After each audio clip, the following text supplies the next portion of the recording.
All right, so now we're going to look at quartiles, and quartiles split the data into 4 groups. They split the data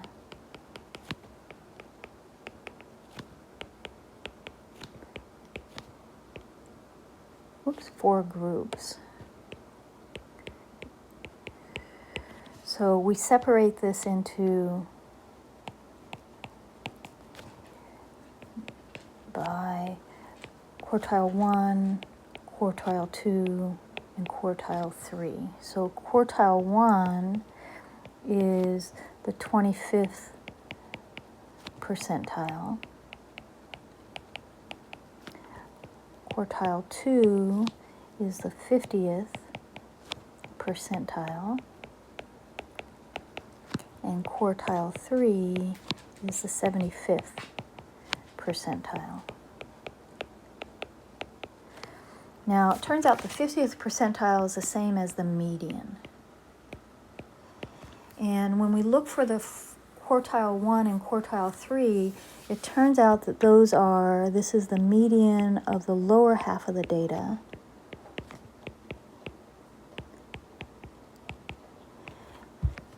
And this one is the median of the upper half of data. And we'll look more into that in the next section, I believe, when we start doing, when we start looking at the 5-number summary for data. So the other thing that we need to talk about is an interquartile range.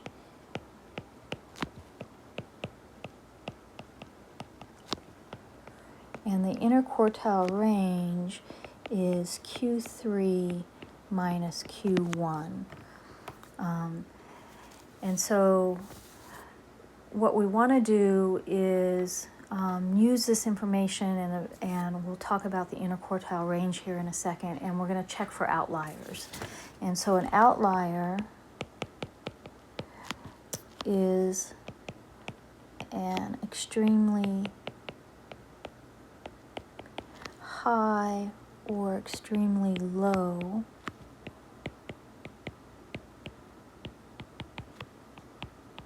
data value when compared with the rest of the data.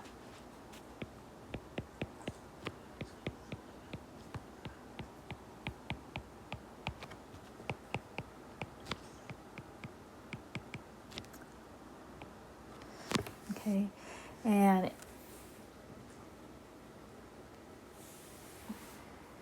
anyway, so this is extremely high or extremely low data values when compared with the rest of the data. So what we want to do is show how we check for outliers. So checking for outliers.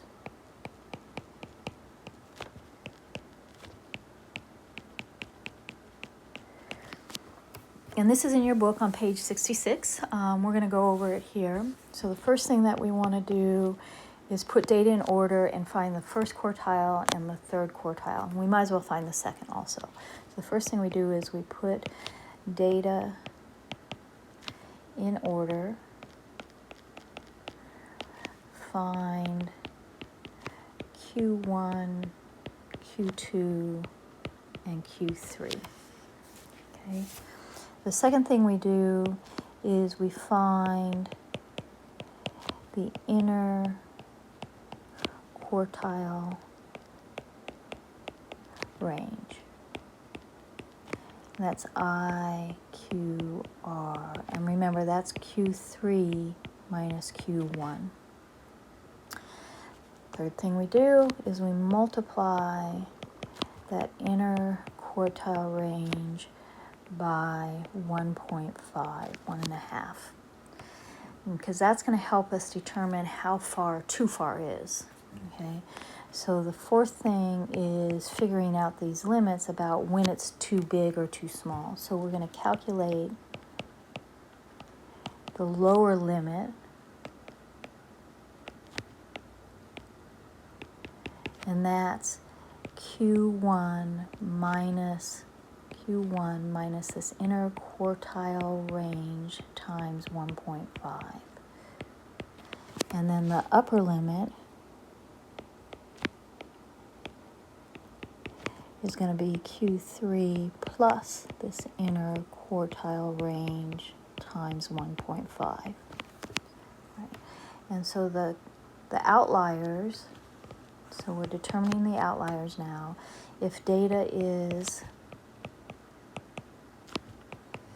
smaller than the lower limit or larger than the upper limit, then they are considered outliers. Then the data are considered outliers.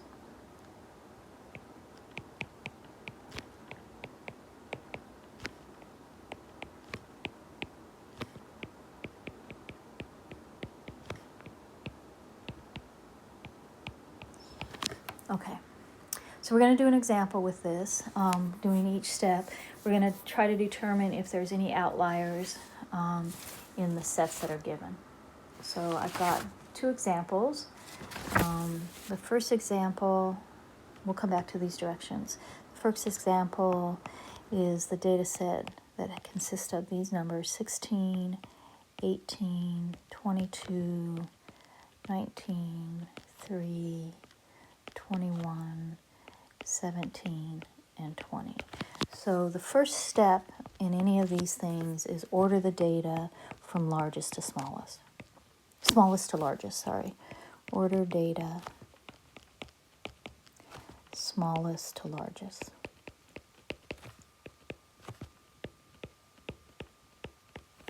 So if we order this data, let's see, 3 is the smallest, then 16, and 17, 18, 19, 20, 21, and 22. Okay. And if I look at this, it looks like 3 might be an outlier, but we got to test it. So you actually have to show it. So the first thing I'm going to do is I want to find Q2. That's the first thing I find. So that's where, remember, this is the median. And so we take off the first and last, and we keep taking them off, first and last.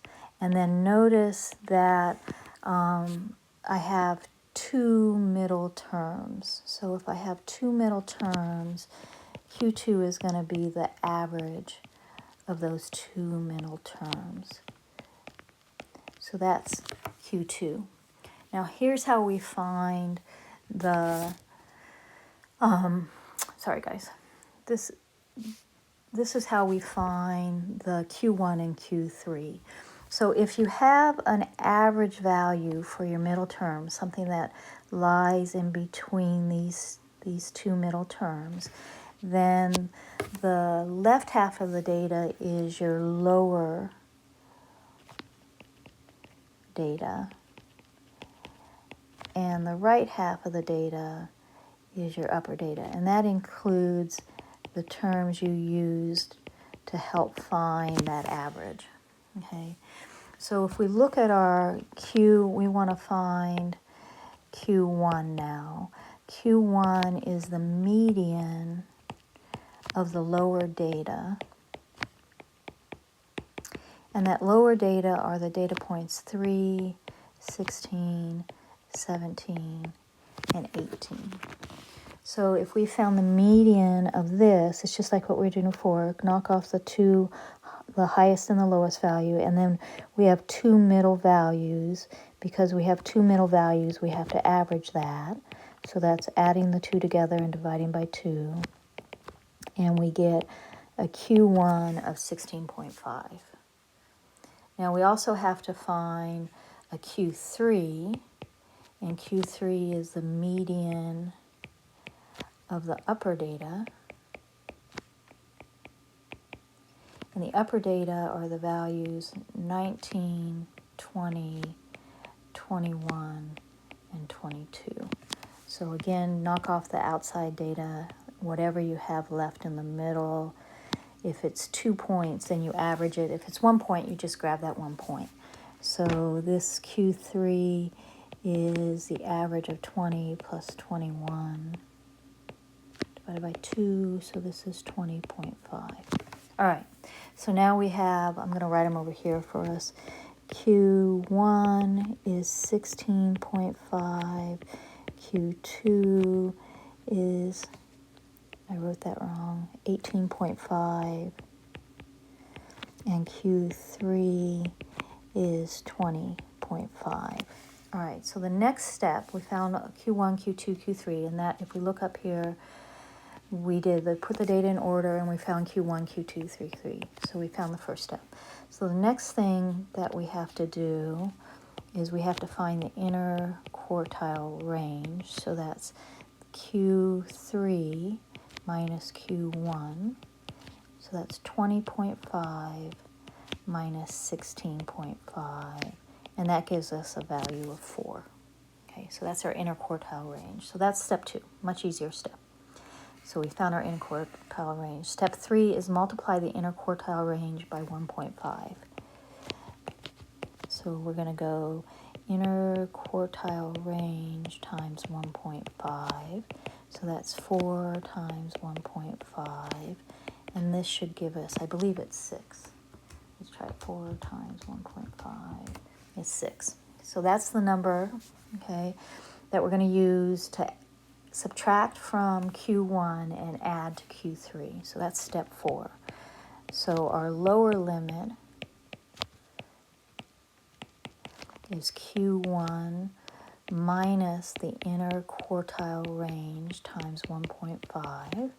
So that's Q1 was 16.5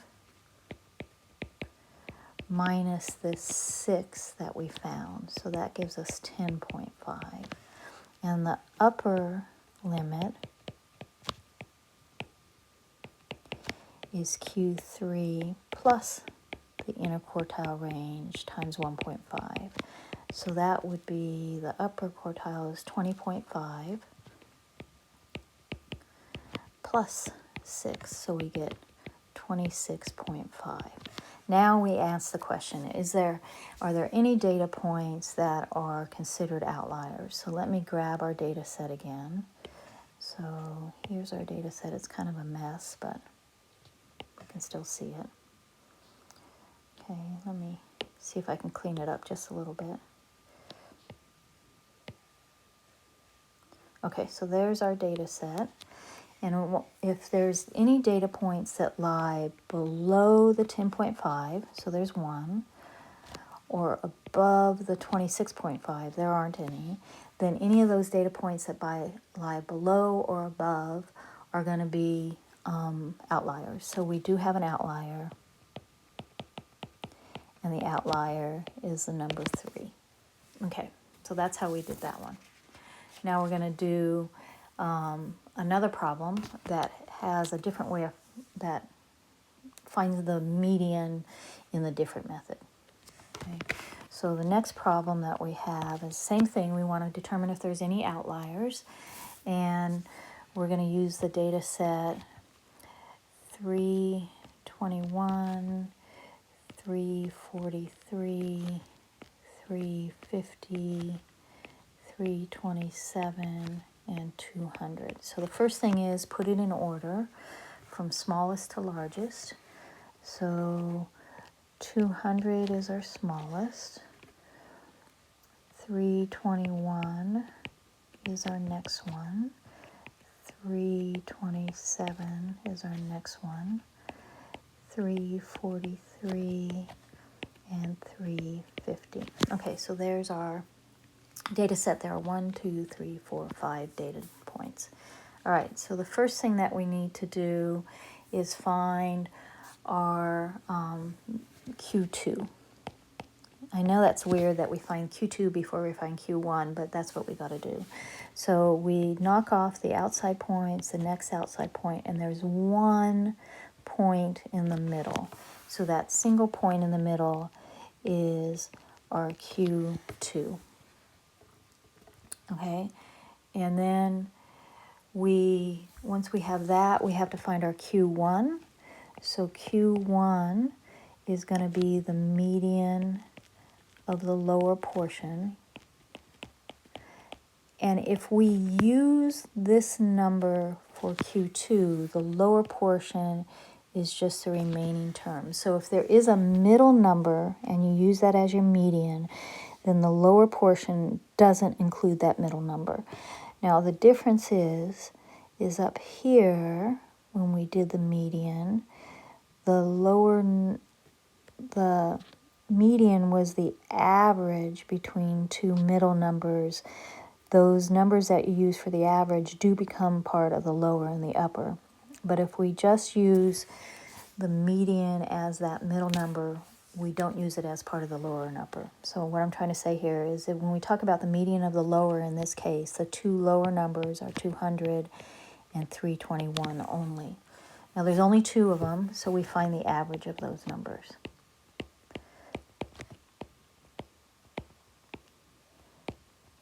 So that's going to be 200 plus 321 divided by 2 is 260.5.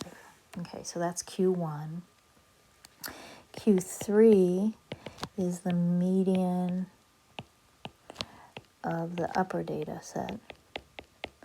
And the upper data set is 343 and 350. So there's only two, so again we average those.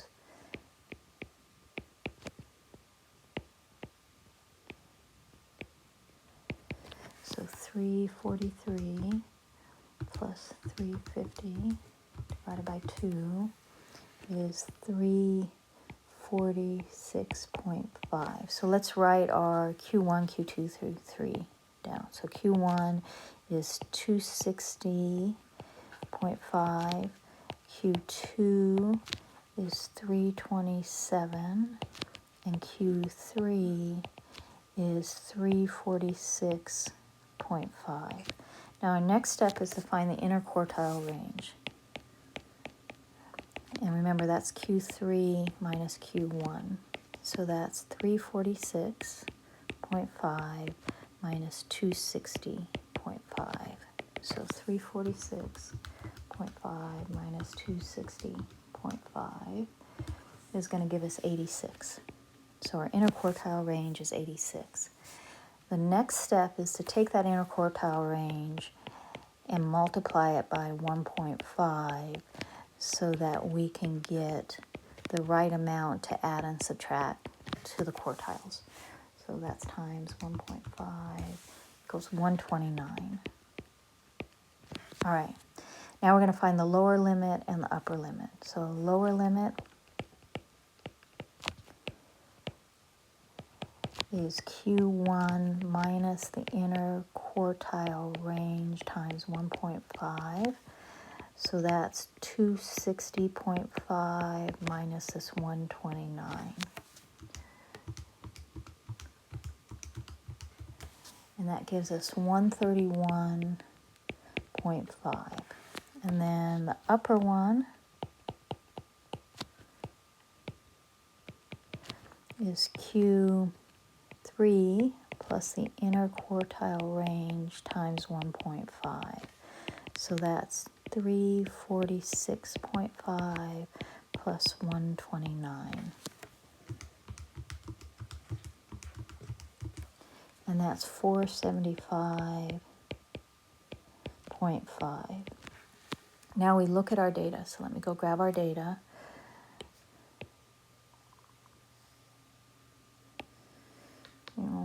Okay, and you ask the question, is there any data points below the lower limit or above the upper limit? So the lower limit is 131. Is there anything smaller than 131? Nope. Is there anything bigger than 475.5? No. So there are no outliers. And that's it. That's how we do outliers. All right. That's the end of this section, and we have, I think, one more section in this chapter, and then we'll have a chapter test. or maybe not, I can't remember. So we at least have one more section in this chapter. I'm checking. Yep, one more section in this chapter.